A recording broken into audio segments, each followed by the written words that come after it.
How the Obama-Biden administration tried to kill an American soldier.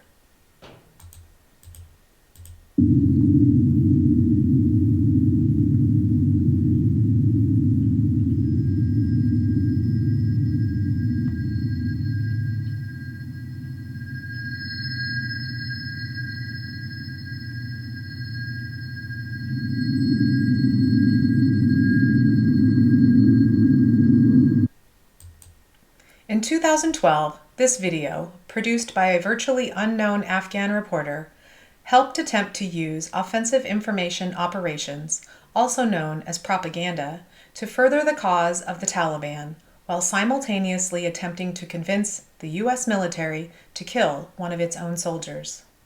The case of the United States versus Robert Bales is the first of its kind that involves the preferral of capital charges against an American soldier for attempting to kill enemy combatants in a combat zone. The only eyewitnesses used by the U.S. government were either enemy combatants or members of their families. It was an effective tactic used by the Obama-Biden-era State Department and an overzealous Army prosecution team that effectively gamed the military justice system, placing the United States government on the same side as enemy combatants to kill an American soldier. As a matter of principle, capital charges should not be preferred against U.S. personnel for attempting to kill enemy combatants in a combat zone, ever. In this video clip, one of those witnesses used by the U.S. Army prosecution against Staff Sergeant Bales is Haji Mohammed Wazir, described as a local farmer.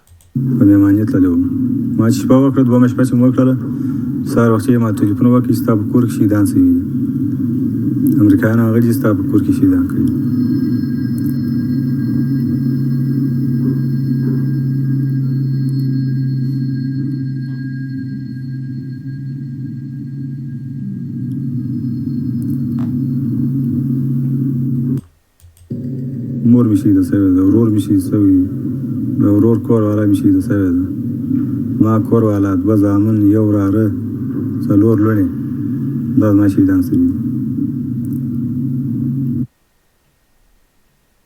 One can clearly see the tattoo displayed in this video, and it serves several purposes. First, it tells anyone who knows what they're looking for that he is Taliban. Second, it shows his rank and designation, just like in American gangs. The Taliban use symbols and tattoos to show inclusion and status.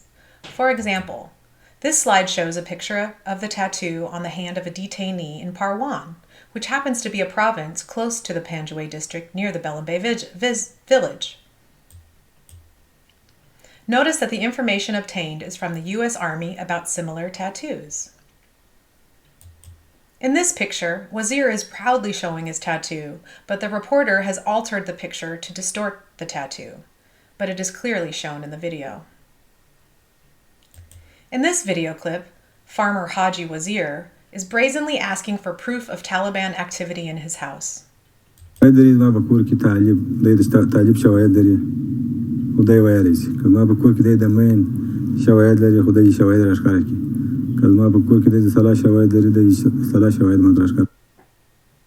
As it turns out, Wazir's residence is a known IED trigger point for a 150 to 160 pound IED that, when exploded, created an 8-foot long by 4-foot deep crater. The details about the IED and location are included in this previously secret, but now declassified, post-mission debrief from February 24, 2012 that shows the village, the house location, and the hole that was created after the IED was exploded by the U.S. Army soldiers. The post-mission debrief also describes the follow-on attack by effective machine gun fire after the IED was found. Now stop and think about that. Effective machine gun fire? Yet that wasn't enough for Staff Sergeant Bales and his soldiers that day. They had to undergo a rocket attack after returning to base. But that was a run-of-the-mill day, according to some soldier accounts of what went on in and around Belambay, Afghanistan. Obviously, a very dangerous area. In Detective Carney's report, there were 175 IEDs found in Belambay in just a couple-year period. Yet Wazir, being a known Taliban, was not arrested or tried in some court of law.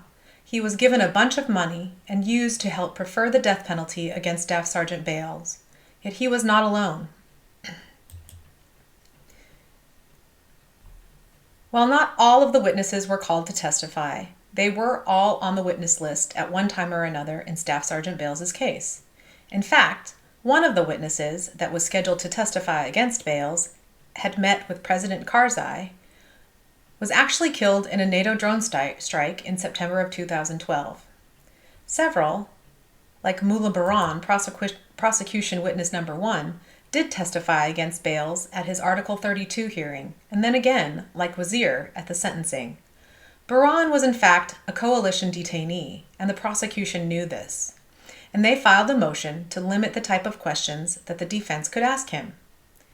Yet his fingerprints and DNA were found on IEDs, and he is connected to other bad actors.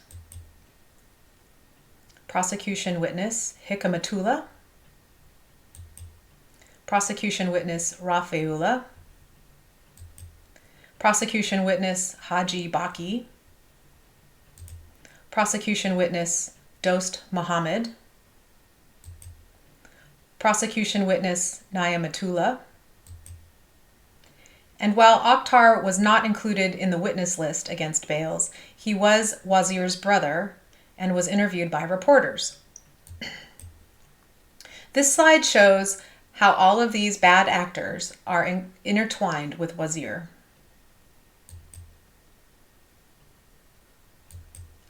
These known bombing terrorists were flown into the United States under alias names, alias social security numbers, under false representation that they were government employees.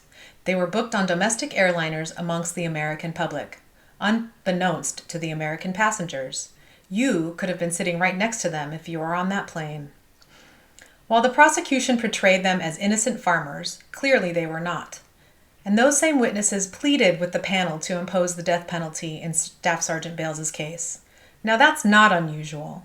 The Taliban want to kill Americans. That's what they do. What was unusual is that the government under the Obama-Biden administration wanted to help them. Defense Secretary Leon Panetta announced before any criminal investigation was done, before any foreign witnesses were vetted or interviewed even for those bomb-making activities, that the U.S. would seek the death penalty in Staff Sergeant Bales' case.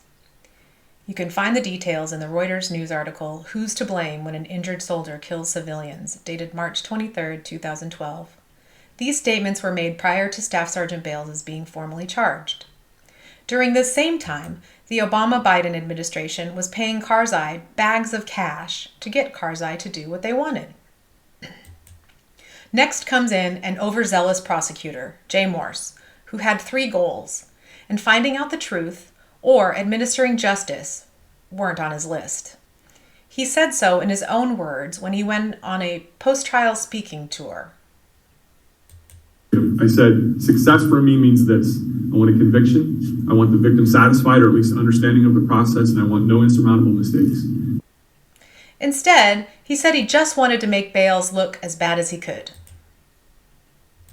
One of our theories is that Sergeant Bales really was just a bad guy. Yet under the UCMJ, where the rules are stacked against the defense, like not having to get a unanimous verdict or having a jury of one's peers, Morse was able to accomplish his goals. Please understand the UCMJ. The panel only has to be 5 members, not 12, and if 3 of those 5 members agree, someone can be convicted for life.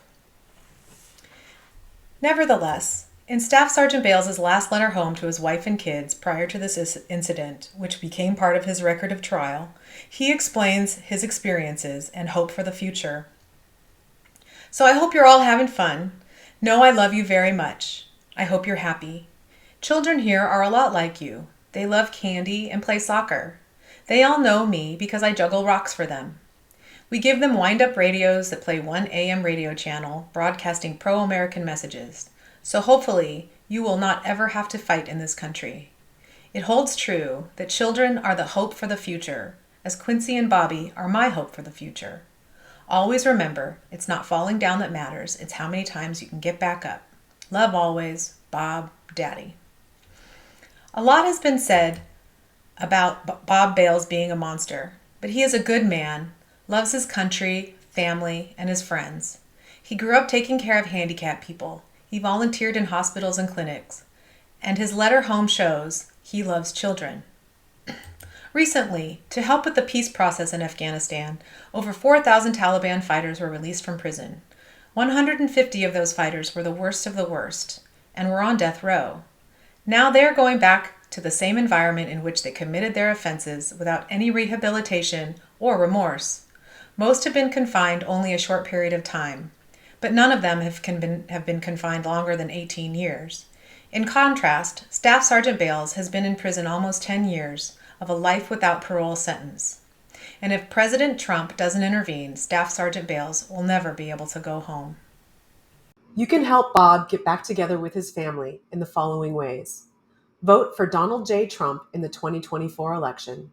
Contact your state's Republican Party leadership and urge them to press for blanket amnesty to be included on the 2024 National Republican Platform, calling for the release of currently incarcerated warriors who bravely fought in the War on Terror. For other ways to help and more information, please visit amnestyforwarriors.com. Thank you for your time.